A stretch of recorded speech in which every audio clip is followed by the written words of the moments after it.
Buenos días. Muchas gracias a todos por venir. Este es el quinto Oculoplástica Sin Fronteras y voy a explicarles un poquito de cómo llegamos a arrancar hoy nuestro congreso. Como vieron, la entrada es espectacular, viendo este camino, cómo se llega al hotel. Desde la entrada creo que es un lugar paradisiaco, así que bienvenidos. Welcome everyone. We're so thrilled that you guys are here, people from all over the world. Bienvenidos. Puse este reloj porque lo único que tenemos nosotros como seres humanos finito es el tiempo. Cuando alguien usa su tiempo para visitar a un amigo, visitar a un enfermo, venir a un congreso, estás dejando de hacer otras cosas. Estás dejando de estar con la familia, estás dejando de ganar dinero, estás gastando dinero. Y el tiempo es algo que una vez que pasa no vuelve a regresar. Entonces yo personalmente quiero agradecer a todos de haber donado su tiempo para estar aquí. ¿Cómo empieza? Escogimos la imagen. Bueno, estuvimos analizando varias imágenes que usar para el congreso y una amiga nuestra nos enseña un catálogo de imágenes que la hace una amiga venezolana. Y cuando la vio Michelle, mi esposa, me dijo, oye, esta imagen es exactamente lo que ustedes hacen.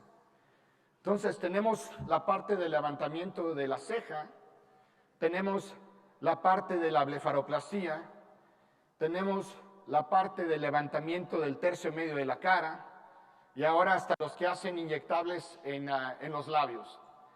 Entonces la imagen, que no la programamos así, ya estaba hecha, fue espectacular para nuestro congreso. Y Lorena de inicio me ayudó con su esposo a hacer este otro rompecabezas, que eso es lo que acaba siendo uno de estos congresos, es un rompecabezas. Como pueden imaginarse, la logística, la transportación, el hotel, las pláticas, etcétera. Entonces, muy agradecido de que todo este rompecabezas que armamos juntos esté llegando a fructífico. Una persona que la mencioné ayer, pero definitivamente si no fuera por Raiza, este congreso no existiría. Así que un aplauso muy grande, por favor.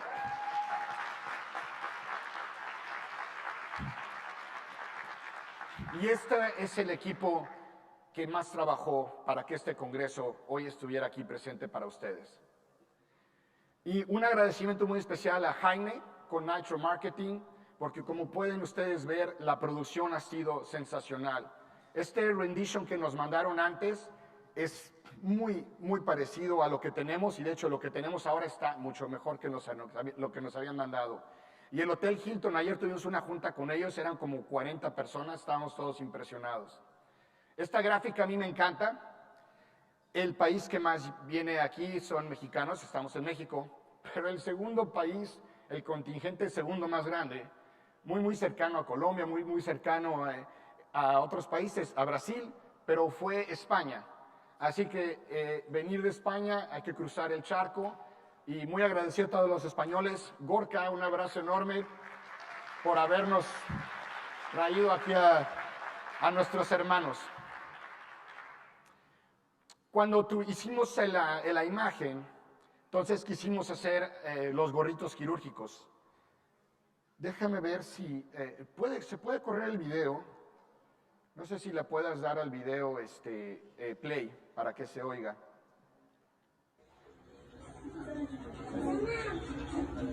Estamos finalizando nuestro proyecto que Fundación Esperanza nos ha enviado. Esta vez tomamos gorritas para médicos.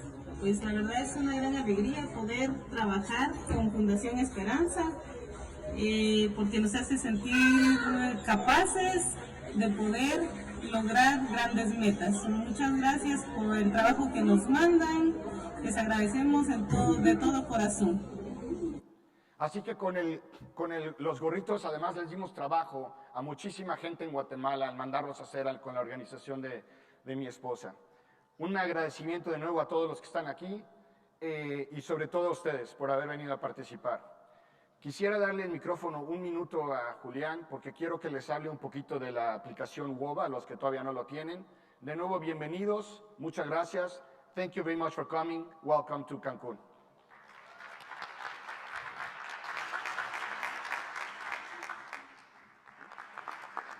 Thank you, Dr. Saif.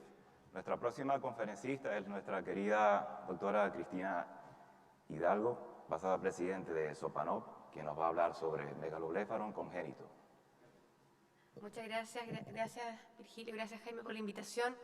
Bueno, el cariño de la familia Sopanop, obviamente estar aquí es una alegría muy grande y vernos en una situación mucho más normal de nuestra última reunión, así que muchas gracias por la invitación.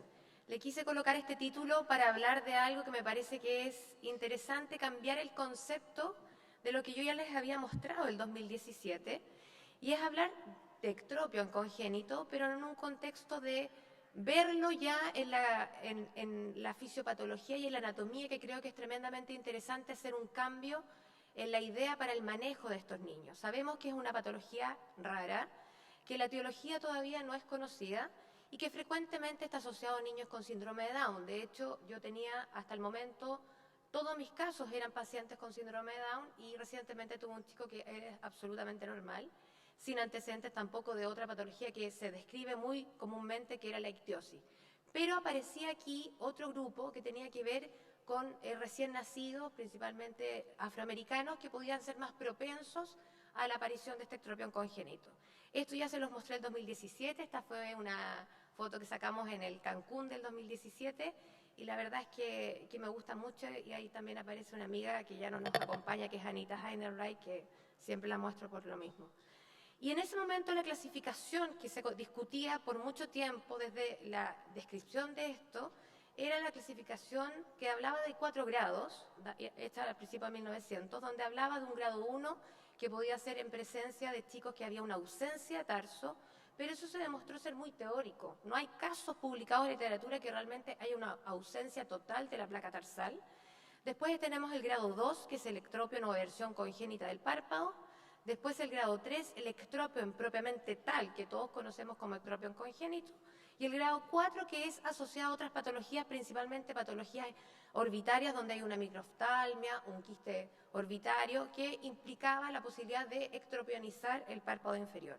Pero el 2007, en esta publicación que hace el doctor Augusto Velasco, él cambia, en cierta forma, él cambia esta clasificación y finalmente dice que existen en realidad 2 grupos de los ectropios congénitos. El antiguo grado 2, que es la versión congénita del párpado, y el grado 3, que es el verdadero ectropion o megalobléfaro. ¿Y por qué lo denomina así? Porque tiene ciertas características anatómicas del párpado, que hablamos de un párpado grande en varios sentidos. No solo el acortamiento de la lamela vertical, sino que tenemos elongación importante de los tendones cantales, y eso hace tremendamente necesario entenderlo para la corrección quirúrgica. Esos son casos del doctor Augusto en su presentación, en su publicación. Y a mí lo que me daba un poco de susto al empezar a tener mis primeros casos era el resultado estético, sobre todo de los injertos en el párpado inferior. Entonces, vamos a hablar del grado 2 primariamente, que fisiopatológicamente es una entidad totalmente distinta. Hay muchas publicaciones de casos clínicos al día de hoy, y que el título es ectropio congénito, pero realmente lo que se está hablando es de una versión congénita del párpado en un círculo, entre comillas, vicioso, que tiene que ver con factores de riesgo antenatales, niños que tienen muchas veces forceps, prolongación del trabajo de parto, que tienen una condición anatómica que los hace predisponentes, pero que hay una eversión por éstasis venoso, por un espasmo del auricular, que es absolutamente transitoria. Ese tipo de ectropion congénito, pero es en realidad eversión congénita del párpado, va a ser de tratamiento médico. Y hay muchas publicaciones bilaterales y unilaterales. Esta es una de las últimas que hizo el 2021 Olivier Galatois, y que sí, la condición muchas veces es que es recién nacido afroamericano, y que en esa condición se da con mucho más frecuencia. Pero cuando tenemos el verdadero ectropion o megalobléfaro, ¿qué tenemos? Tenemos fisiopatológicamente distensión importante de los cantos, elongación de ellos, elongación en un sentido horizontal extremo del párpado, una hipotonía del orbicular y un acortamiento severo, que es lo que más nos llama la atención de la lamela anterior. Y hay una falla también de la inserción del septum orbitario. Entonces, como tratamientos vamos a tener que diferenciar realmente en el grado 2 o aversión congénita del párpado, que es de tratamiento conservador, y en el grado 3 o megaloblefaron, que es tratamiento quirúrgico. Y en eso obviamente hay alternativas quirúrgicas muchas, porque todavía no tenemos un gol estándar para tratar a estos pacientes. Se ha publicado, el 2010 me parece que hizo la publicación el doctor Goldberg ya, y hay muchas publicaciones más de manejo con ácido hialurónico transitorio, o a veces son ectropiones menores que pudiesen andar en el tiempo bien, pero tarde o temprano los megaloblefaron o ectropion verdaderos van a necesitar cirugía.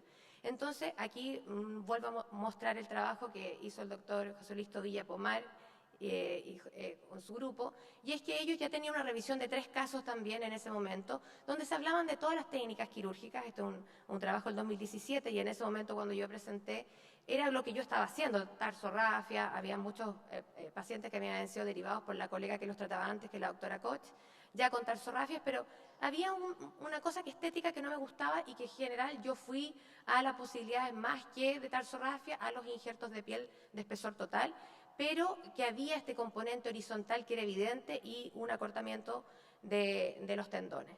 Entonces, estos fueron mis primeros casos, ectropiones, digamos, de niños que no eran recién nacidos, ya habían sido vistos por otros colegas derivados como un septo terciario, entonces ya había en cierta forma tranquilidad que no había muchas veces riesgo corneal, pero que en ese momento lo que yo planteaba era, lo que hacía era digamos, un injerto de piel de espesor total de la región retroauricular, y si bien es cierto, había una elongación bastante evidente del párpado superior, lo que yo me atrevía en esos momentos a hacer como estética era una tira tarsal clásica, digamos, como todos conocen, con una fijación ahí al periósteo, y en algunos casos empecé a adicionar un poco de ácido hialurónico para darle un mejor sostén al párpado inferior y con eso mejorar los resultados. Si bien es cierto, no eran perfectos, eran niños que después a los controles estéticamente se veían muy bien, tenían buen cierre, con un seguimiento que ustedes ven, esta foto que le tomé hace prácticamente un mes. Si bien es cierto, hay un descenso del párpado inferior y hay un scleral toe, son niños que al cerrar fuertemente el orbicular tenían un buen tono y un buen cierre, y que probablemente en una etapa más adulta planteé alguna otra corrección. Pero me empezaron a llegar también niños muy grandes, todos con síndrome de Down, con una laxitud horizontal realmente evidente.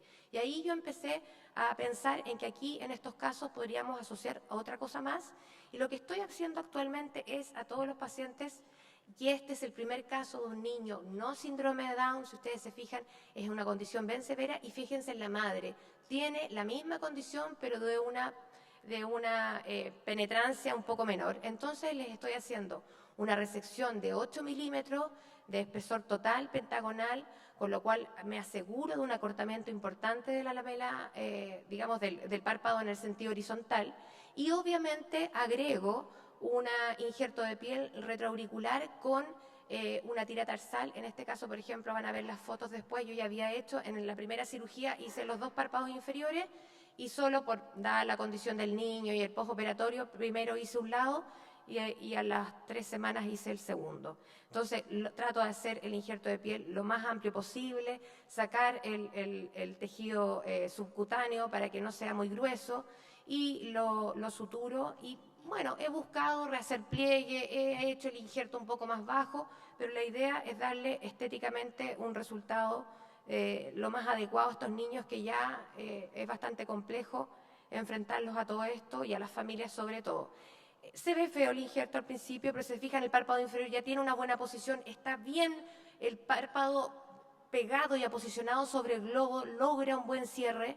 Entonces, la verdad que a mi modo de ver, estos pacientes fueron con la misma técnica, solamente hice tira tarsal en el párpado inferior, si bien es cierto todavía está extropionizado, pero son niños que a los 4 meses, ya 8 meses, tienen un excelente cierre, no hay riesgo de lesiones corneales, y tienen un aspecto estético bastante adecuado. Entonces, son entidades diversas, se agrupan en lo mismo, pero la eversión congénita del párpado va a ser una patología transitoria que va a requerir tratamiento médico, y el verdadero ectropion va a ser una patología quirúrgica y que podemos discutir qué prefieren acá todos, digamos, si es que hay algún tips que hacer, pero para mí en estas condiciones, entre el balance entre una buena técnica quirúrgica y un buen resultado estético, estos niños la verdad es que logran un buen resultado postoperatorio. Muchas gracias.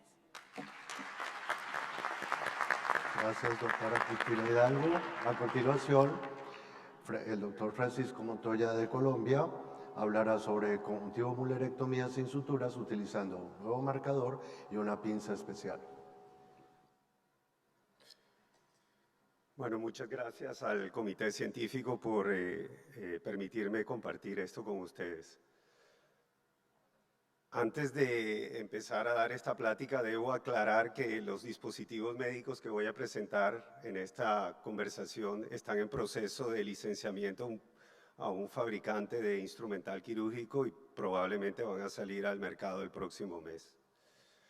Bueno, como ustedes saben, la conjuntivomulerectomía es una técnica de abordaje posterior para corregir ptosis de leve a moderada grado de diferentes etiologías. Desde principios del presente siglo ha tenido un gran auge porque es una técnica simple y sencilla, no afecta, una de las grandes bondades es que no afecta el contorno normal del párpado, tiene unos resultados bastante predecibles, no requiere ajustes intraoperatorios, requiere menos intervenciones y la recuperación del paciente es bastante rápida. Pero como todos los que estamos en esta sala, uno como cirujano a medida que va pasando el tiempo le va haciendo, todos tenemos nuestras propias maneras de hacer la técnica, le hacemos pequeñas modificaciones y hoy quiero compartir con ustedes las modificaciones que le he hecho a esta técnica. Y se las he hecho principalmente en tres pasos. En el primer paso en el que la he modificado es en el tema de la medición y la marcación que uno hace del tejido a resecar. Esto lo he hecho por la dificultad que he encontrado al utilizar un compás convencional. Primero porque cuando utilizamos el compás no siempre lo podemos perpendicular, exactamente perpendicular al borde del tarso, y el ancho del tejido a resecar es variable. Yo me he dado cuenta que uno calcula más o menos qué ancho de resección. Honestamente no sé qué tanta importancia tenga eso, pero sí quise estandarizar el ancho de resección en mis pacientes.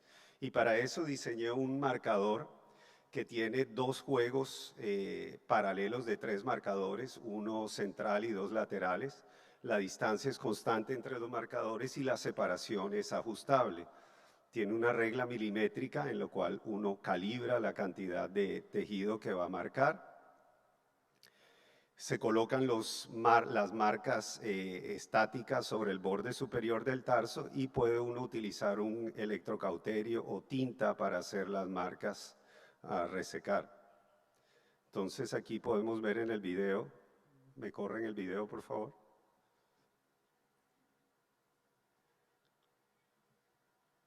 Cómo vertimos el párpado. Yo hago una marca central con el electrobisturí en el vértice o el centro del tarso. Se coloca el marcador, la marca central sobre esa marca y posteriormente podemos utilizar pues tinta o la misma punta de colorado para hacer las marcas y ya nos quedan todas las marcas hechas. La segunda variación que le he hecho a esta técnica, y esta se la he hecho hace muchos años, es la aprehensión y la exposición de los tejidos. La dificultad pues, que he experimentado es que normalmente eso se hace ya sea con suturas y la sutura pues es un insumo adicional, hay veces que sangra cuando las colocamos y pues nos da un tiempo adicional de la cirugía. Y lo otro, cuando utilizamos unos ganchos de piel o unas pinzas con garras, a veces requiere bastante coordinación con el ayudante. Entonces, desde hace más de 10 años vengo utilizando una simple aguja hipodérmica, puede ser de calibre 23 a 25, lo importante es que sea de 1 pulgada de largo. El cirujano presenta el tejido con una mano y con la otra mano sostiene la pinza de Puterman. Y también diseñé un mango que facilita la manipulación, entonces aquí vemos como aquí estoy utilizando la aguja sin el mango. Eso lo pueden hacer ustedes con cualquier técnica. Y aquí es el mango que diseñé para manipular la aguja. ¿Podemos correr el video, por favor? Entonces, una vez hemos hecho la marca, utilizamos la aguja hipodérmica en el plano subconjuntival de una marca a la otra. Ahí estoy utilizando el mango. Se suelta el desmarres y con la otra mano el mismo cirujano utiliza la pinza de Puterman para tanto presentar el tejido como para colocar la pinza de Puterman o cualquier pinza que ustedes quieran para fijar el tejido. Y por último es la fijación de los tejidos a resecar. El problema es el uso de las suturas. Las suturas consumen tiempo y dinero, pueden cortarse durante la resección del tejido, pueden lesionar la córnea y a veces si se dejan el retiro puede ser incómodo para el paciente. Y el hecho de no utilizar suturas en cirugía de tosis por abordaje posterior no es nuevo. Después de que Fasanella publicó su técnica en el 61, en el 75 Laurin describió una técnica sin suturas, dejando las hemostáticas presionadas por más tiempo. Después de que Puterman describió su técnica, en el 2006 la doctora Jill Foster y su equipo describieron una técnica con pegante tisular. Y después, en el 2019, Gilder y Lippmann describieron una técnica utilizando electrocauterio. Y lo que yo hice fue que diseñé una pinza especial que tiene unas garras que se ajustan exactamente a la curvatura del tarso, permiten un centrado y una medición del ancho del tejido a resecar, se cauteriza los tejidos que están en las garras y a diferencia de la técnica convencional de conjuntivomulerectomía, el tejido se reseca sobre el borde superior de la pinza y no entre la pinza y el tarso. Lo clave de esta pinza es esta garra que ustedes ven aquí, tiene un groove o un canal en el centro de las garras que al resecar el tejido van a dejar un pequeño muñón. Y en el centro ustedes pueden ver que las garras tienen una marcación milimétrica que le permite a uno centrar adecuadamente la pinza en el tarso y medir el ancho que va a resecar.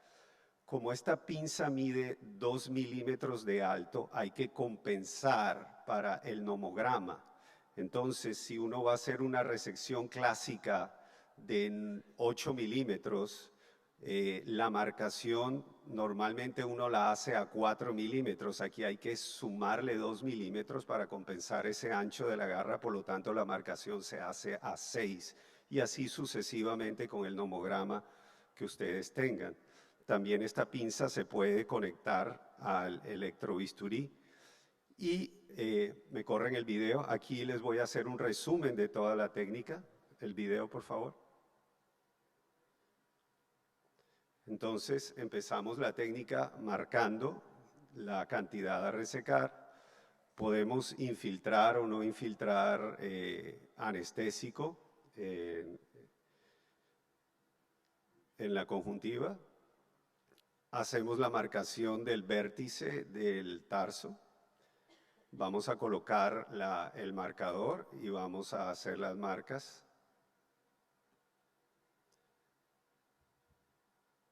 Esta es una técnica que demora aproximadamente 3 minutos, no demora más. Utilizamos la aguja de nasal a temporal porque la pinza la vamos a colocar de temporal hacia nasal. Una vez que tenemos identificado el tejido, lo aseguramos con la pinza.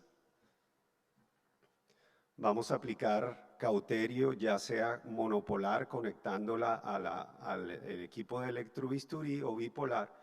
Y como ustedes ven aquí, el tejido lo vamos a resecar sobre la pinza, asegurándose de que sea exactamente sobre el borde. Y finalmente vamos a colocar cauterio en el muñón de tejido que mide aproximadamente medio milímetro de alto en el canal que queda entre las dos garras. Al soltar la pinza no hay nada de sangre y se termina el acto quirúrgico. Yo hice una revisión de la casuística de 43 casos y no hay diferencias con respecto a una técnica convencional. Y esta técnica es una técnica rápida y efectiva. Se puede utilizar en pacientes con tosis congénitas y adquirida. Es muy útil en las blefaroplastias estéticas a levantarle 1 o 2 milímetros, le adiciona un efecto rejuvenecedor. Tiene un alto perfil de seguridad y la disponibilidad del instrumental para realizar esto popularizará la cirugía y servirá para depurar la técnica y el algoritmo. Muchas gracias. Muchas gracias, doctor Montoya, por su conferencia. Próximamente tenemos al doctor Ariel Serioto, quien nos va a conversar sobre reinserción de aponeurosis, vía posterior o técnica de avanzamiento de línea blanca.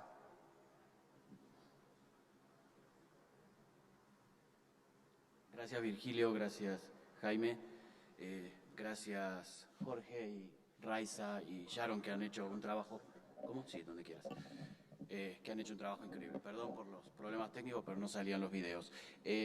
Agradezco tanto a Susana como a Paco que se hayan adelantado en este tema. En la cirugía de tosis posterior, de conjuntivo mielorectomía, de abordaje posterior por esa técnica, está metida Latinoamérica. Servat, saben que es peruano, ¿sí? Y se discute la autoría muchas veces de quién era el que diseñó la técnica. Y hay otra maestra, que espero que esté por acá sentada, que también se adelantó un poquito a los tiempos en el avanzamiento de la tosis por vía posterior. Desde 1957 aproximadamente, Blaskowitz fue quien empezó con estas técnicas, con una resección, pero lo hacíamos a partir de acortar el tarso. Cortábamos tarso conjuntiva elevador, se fue depurando la técnica. Puterman la modifica haciendo una conjuntiva mielorectomía. Lake después hace una exposición del Müller, ya resecando el Müller realmente. Y más adelante, en 1910 aproximadamente, Malhotra hace el avanzamiento de la línea blanca. No podemos todavía. La cuestión en este sentido es que se ha demostrado, como bien dijo Susana, que más que nada lo que funcionaba acá era la fibrosis y el apretamiento que hacíamos de tejidos. No era una cirugía, como se ha demostrado en muchos tejidos, que hay quien reseca siempre 7 y de todas maneras no importa el tipo de tosis que tenga, que le reseca 7 milímetros. Entonces, era una técnica en la cual, para mi gusto, era poco predecible realmente lo que estaba haciendo y que solamente estaba destinada al siguiente. Lo tengo acá. ¿O no? Lo tienen ustedes. Estaba destinada solamente a tosis de pequeño calibre. Y cuando hacíamos los avanzamientos por vía anterior, ahí estamos, lamentablemente sin conflictos, ahí está la línea de tiempo, muy parecida a la que mostró Paco, y lamentablemente existen los patólogos y tienen la mala costumbre de estudiar lo que le mandamos y en el trabajo demostraron que no venía músculo de Müller. Entonces estábamos resecando conjuntiva y estábamos haciendo una fibrosis, ¿sí? Hace 10 años, o más de 10 años, la Sociedad Americana hizo una encuesta y lo que mostró es que se estaba volcando mucho la gente hacia la vía posterior porque, como decían, el resultado del contorno era mucho mejor. Malhotra, presenta esto en el 2011 con esta técnica de avanzamiento por vía posterior con buenos éxitos, pero viendo la aponeurosis, ¿sí? Haciendo una disección posterior, como pueden ver, hasta llegar a esta línea blanca que es la expresión de la aponeurosis y el septo, ¿sí? Pero cuando yo estaba haciendo mi fellow hace unos años, 2 años atrás más o menos creo, en el 2008, esta doctora nos presentó en el Iberoamericano, en el primer Iberoamericano, nos presentó esta técnica por vía posterior, antes que la publicación de Malhotra. Así que Ana Rosa, a la reina lo que es de la reina. Lo que promueven de esta técnica es que es independiente a la prueba de fenilefrina. No dependemos que sí nos dé la positividad para poder hacerla. Tiene tanta predictividad como la otra, es muy reproducible y en esta técnica originalmente pedían una función mínima de 8 milímetros. Ventajas y desventajas, obviamente mínima invasión, no había resección de conjuntiva, por lo tanto hasta podíamos trabajar con pacientes que tuvieran problemas de lentes de contacto. Y las desventajas son relativas realmente. Campo quirúrgico más pequeño, sí, es más pequeño que una vía anterior. Mayor complejidad de la técnica, la vamos a discutir. Y disección más compleja, también la vamos a discutir. Se siguieron publicando artículos donde normalmente la tasa de éxito es muy buena, 88, 87%, hay quien tiene 96, que quisiera ver su 96%, pero bueno, normalmente tienen un éxito bastante aceptable. Entonces, yo que soy de lento aprendizaje, desde el 2008 que vi la técnica de Ana Rosa, y gracias a que la doctora Fortuna en un colgajo de Hughes me ayuda con la disección, empiezo a ver que aparece esa línea blanca que realmente es verdad, que se puede encontrar. Cuando ustedes hacen un colgajo de Hughes, empiezan a encontrar esa línea blanca y en la segunda foto, la de la derecha, tengo tomada la línea blanca, la famosa línea blanca que no la quería soltar. Entonces, me di a la tarea de aprender a ver cómo es esta técnica solito. Esta es una paciente, 10 años de tosis, cistisarcosis, un montón de cosas, con una función, como pueden ver, de 10 milímetros. Entonces entraba dentro de esta técnica. Entonces vamos a hacerla difícil, dije, vamos a empezar con ella. Las medidas, la altura del surco, que la altura del surco era algo que me preocupaba para poder lograr el resultado como tal, ¿no? Y ahí tenemos en cámara rápida la técnica vertiendo el párpado.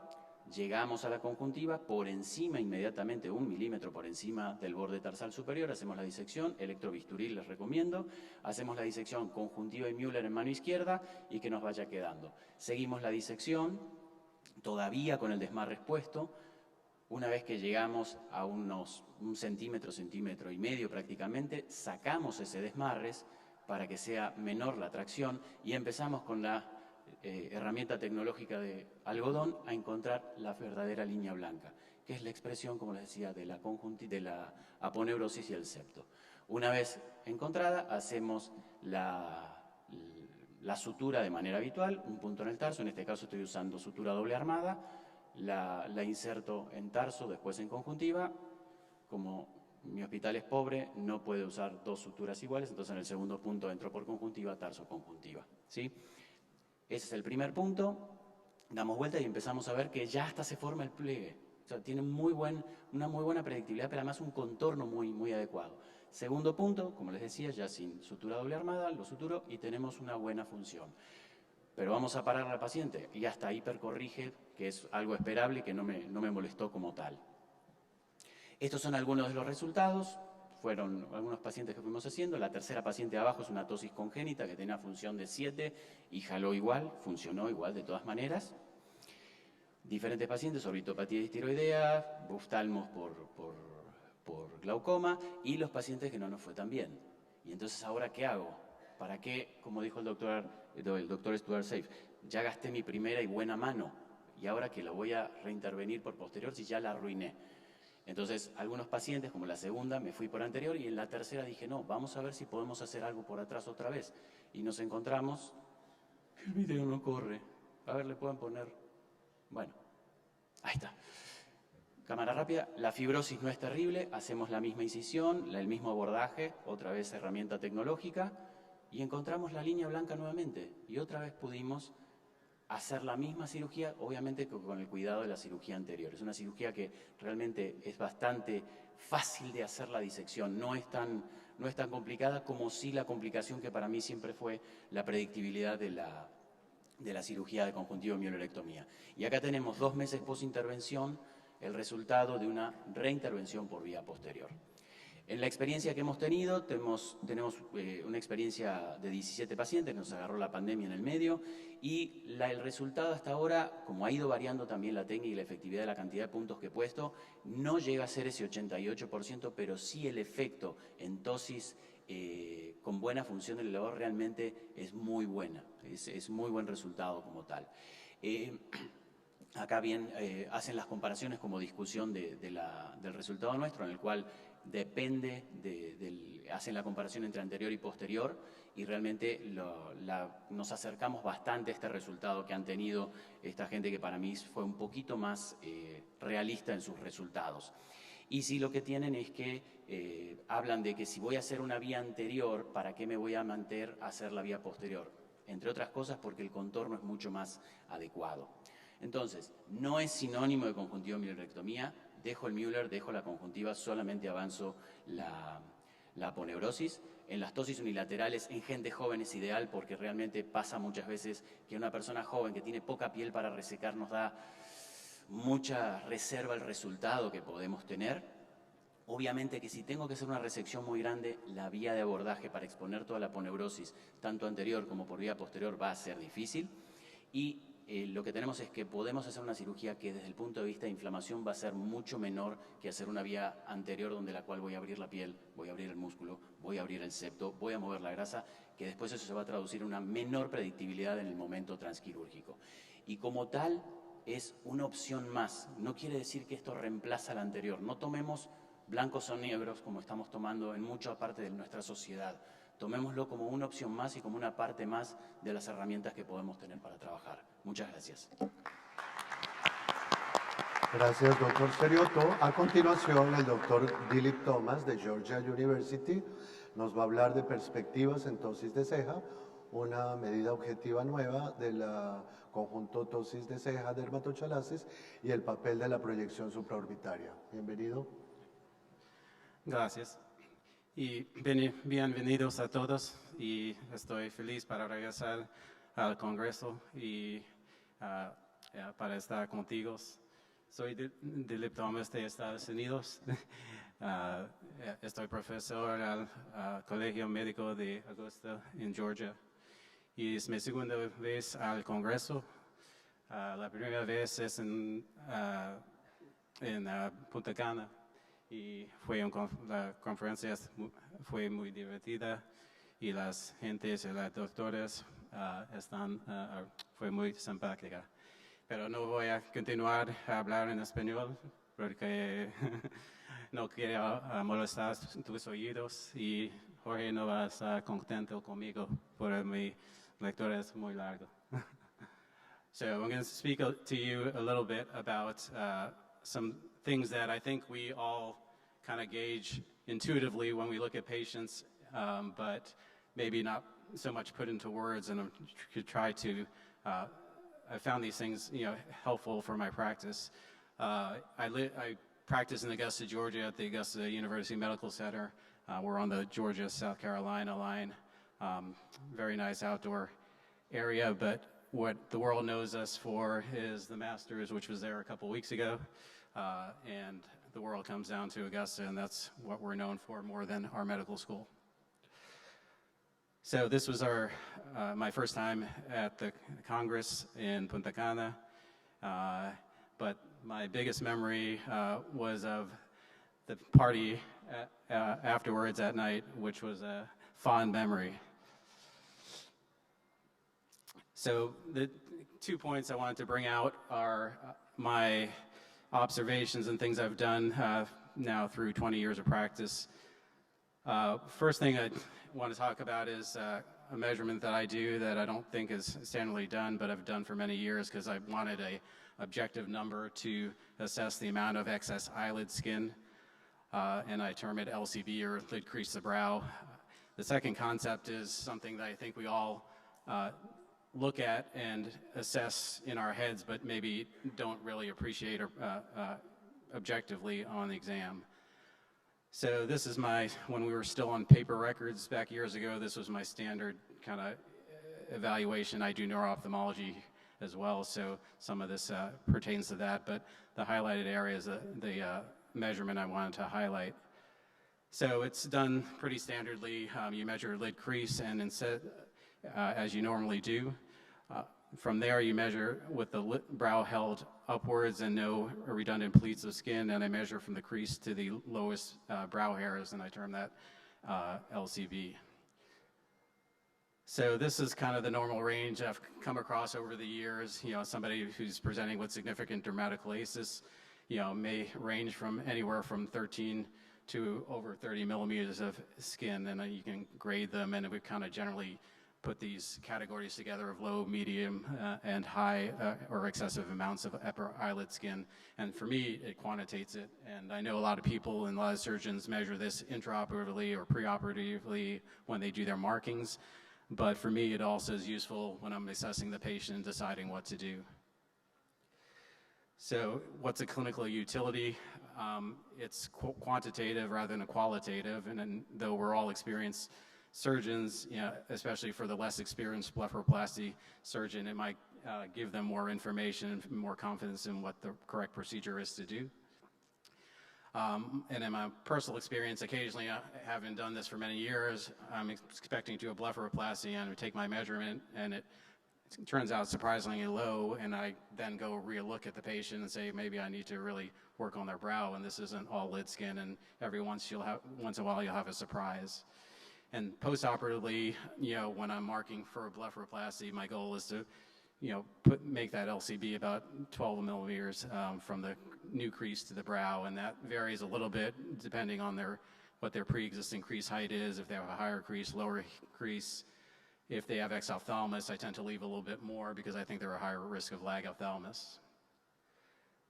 The other concept I wanted to talk about is supraorbital bossing, which and kind of what I term relative enophthalmos, the prominent frontal projection and what role that has to do in brow and lid surgery. So this is from a paper or a website talking about gender,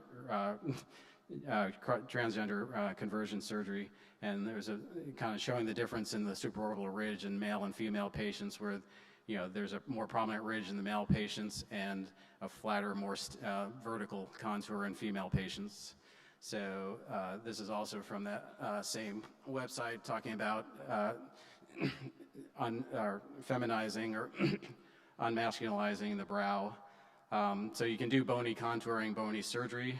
The main limitation is the frontal sinus and the thickness of the anterior table of the frontal sinus. So if they have an adequately thick frontal sinus, you can burr down the outer table.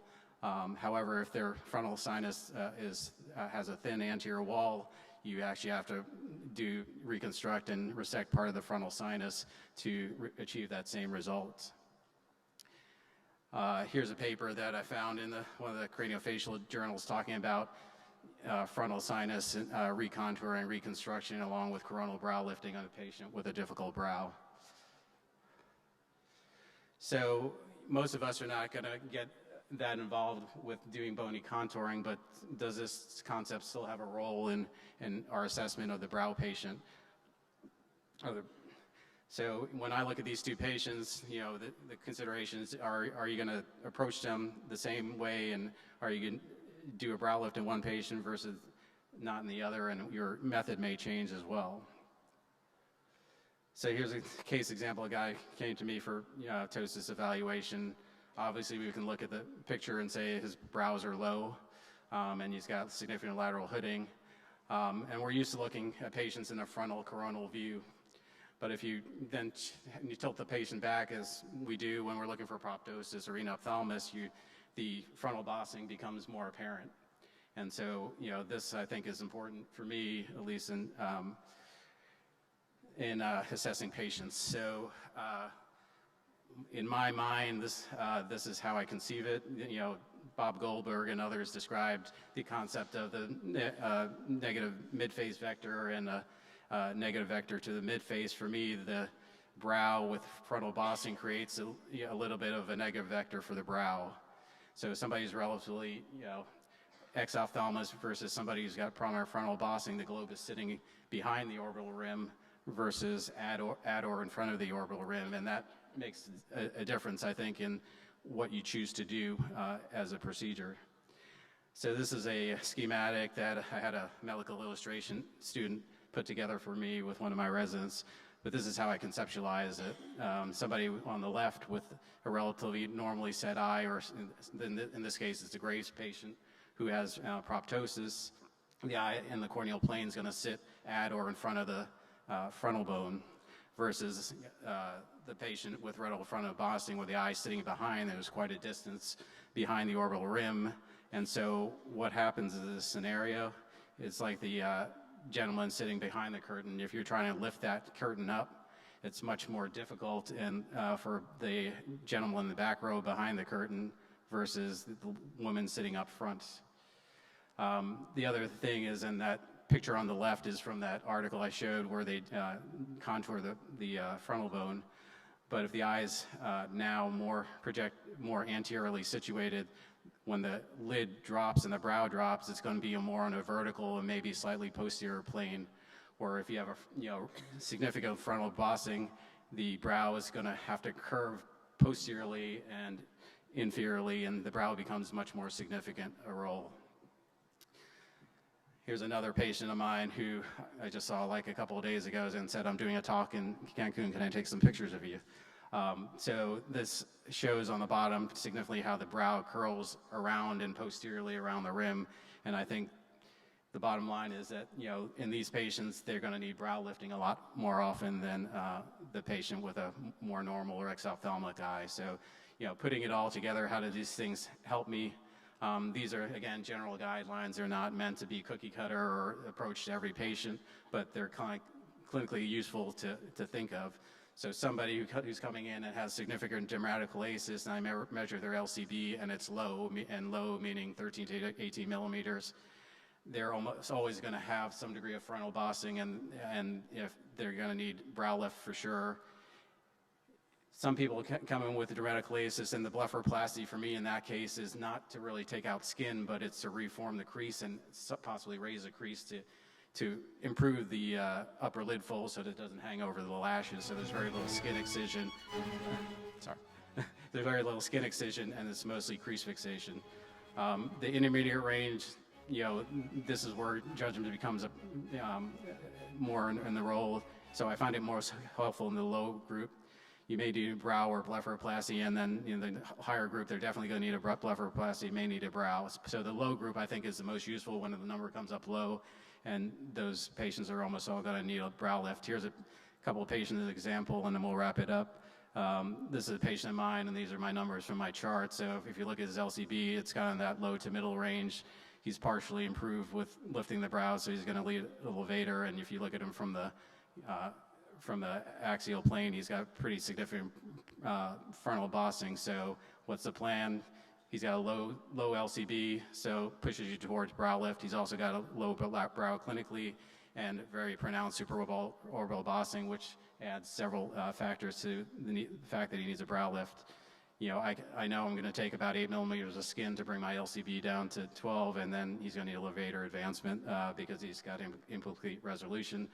Here's him post-op, and he's a little undercorrected, and in retrospect, I probably would have went higher. I did a direct brow, and he's still got some lateral hooding, but he's better. One more case example. This is a guy I operated in 2005 and did a direct brow lift and blepharoplasty then. He came back to me because of persistent lateral hooding. And if you look at his measurements, his crease is relatively normal. His crease to brow is only 14 to 16 millimeters. It tells me I only have like 2 to 3 millimeters of skin to take out. So I'm not going to do much of a blepharoplasty, and if I am, it's mainly to reset the crease if his crease is poorly defined. And I thought I might need to do a levator advancement. This is him, and I just operated on him last week, just direct brow lift. In his lid position, he's got some dermatocalasis, but his hooding is what was mainly bothering him. And just the brow lift alone seems to improve his outcome. So I hope this was helpful and maybe give you some things to think about and use in your practice. The LCB can be useful as a preoperative measurement as well as intraoperative measurement for planning for brow and blepharoplasty surgery, and just to create an increasing awareness of the effect of frontal bossing and a deep set eye in terms of brow lifting. Thank you. Ya, súper. Bueno, muchas gracias. Pasamos a 10 minutos de preguntas y discusión. La primera que tenemos a la doctora Cristina Hidalgo. Si a los pacientes con megalopárpados les hace también tira tarsal del párpado superior. Como quieras. No, el acortamiento va por la resección de 8 milímetros pentagonal y no reinserto, no hago nada en el canto superior en primera instancia. Si vieron una foto de las últimas, había una distopía pequeña y ese paciente después le hizo un retoque tanto en la tira tarsal inferior como en el párpado superior, pero con la resección pentagonal de 8 milímetros no he visto. Son 12 casos los que he tenido hasta la fecha. Necesidad de hacer una tira tarsal o una resección o una fijación del tendón granal superior. Gracias. ¿Alguien más quiere hacer algún comentario sobre su caso? Bueno, siguiente. Bien, hay otra pregunta. Entiendo que es para todos nosotros. ¿Qué técnica usan de preferencia para la fijación cantal lateral? O sea, sabemos la del doctor. No, yo siempre hago tira tarsal a periósteo, pero cuando me fracasa por el involutivo, paso a fijación ósea. Y hago fijación ósea siempre en síndrome de cavidad oftálmica, posblefaroplastia, en parálisis facial, o sea, nectropio paralítico. Es de rutina en mi institución y mis alumnos siempre hacen esa técnica. ¿Alguien más quiere hacer algún comentario? Bueno, la siguiente pregunta para el doctor Montoya. Si infiltra, ¿no se cambia la medida para la conjuntivomulerectomía? La verdad no he encontrado diferencia entre infiltrar y no infiltrar. Cuando lo hago, pues, cuando el paciente está con anestesia general o sedación profunda, no infiltro. Y cuando es en el consultorio, con pues, un procedimiento ambulatorio que voy a hacer una conjuntivomulerectomía aislada, hago la marcación central bajo anestesia tópica y luego infiltro la conjuntiva.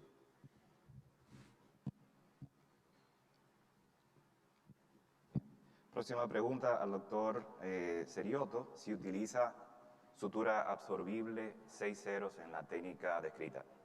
Sí, utilizo polilatina o Vicryl. Tengo mi reserva actualmente de migrarme un poco más a PDO, porque ustedes saben que la polilatina, el Vicryl, dura 30, 60 días máximo, y tenemos muchas veces, tanto en anterior como en posterior, esos pacientes que al mes se empieza a ir. Entonces, tal vez migrar hacia una sutura absorbible que dure más tiempo. Pero en posterior dejar una no absorbible me preocuparía un poco más. La otra pregunta para el doctor Montoya. Si cuando cauteriza conjuntiva no se le inflama mucho. Inflama. Sí, de hecho una de las complicaciones que puse ahí es que por el hecho de utilizar cauterio, hay un poquito más de inflamación que una conjuntivomulerectomía convencional. Lo experimenté al principio porque, les soy honesto, cuando empecé a hacer esta técnica no creía mucho en mí y pensé que se me iba a soltar, entonces le ponía cauterio. Hoy en día ya ni siquiera pongo cauterio a los lados, sino que simplemente reseco la conjuntiva y pongo el cauterio solo en el pequeño muñón, y no me demoro más de 30 segundos poniendo cauterio, y eso ha reducido significativamente el edema postquirúrgico. Y la próxima pregunta es para el doctor Alberto Díaz. ¿Qué sutura utiliza para la fijación cantal lateral ósea? Gracias. Sí, en medio del afán olvidé decirlo para cumplir con los 9 minutos.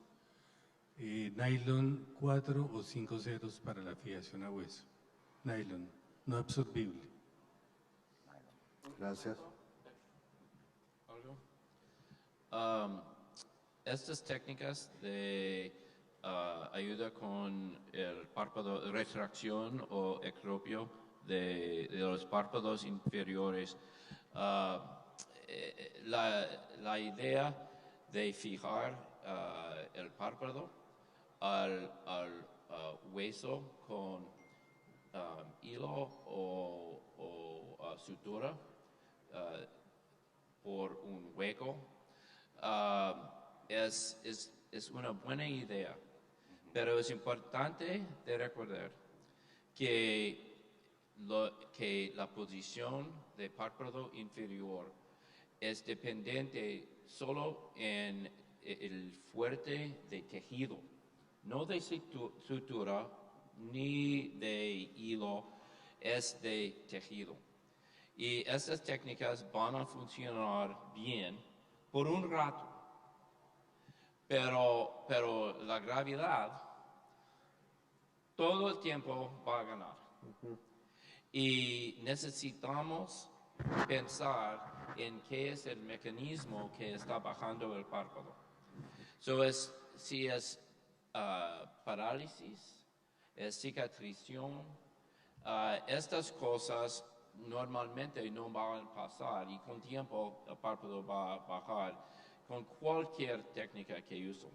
Pues algo que ustedes pueden aumentar con la técnica es de un levantar de estos tejidos que está bajando al párpado y va a ayudar con su técnica. Si es una técnica de soft lift o de injerto de piel, si es necesario, pero es importante de no olvidamos de gravedad. Thank you. Efectivamente, lo que yo dije es una técnica alternativa para, por ejemplo, en blefaroplastia hacer injertos. En lugar de hacer injertos se puede hacer esa técnica. Y también fíjense cómo los hipercorrijo. Y todos con el tiempo bajan a su posición casi que normal. Pero muchas gracias, doctor Saif. Muchas gracias a los conferencistas de este segmento. Vamos a terminar en este momento. Los invitamos a la muestra comercial y les rogamos el favor de estar pendientes a la segunda sesión. Les recordamos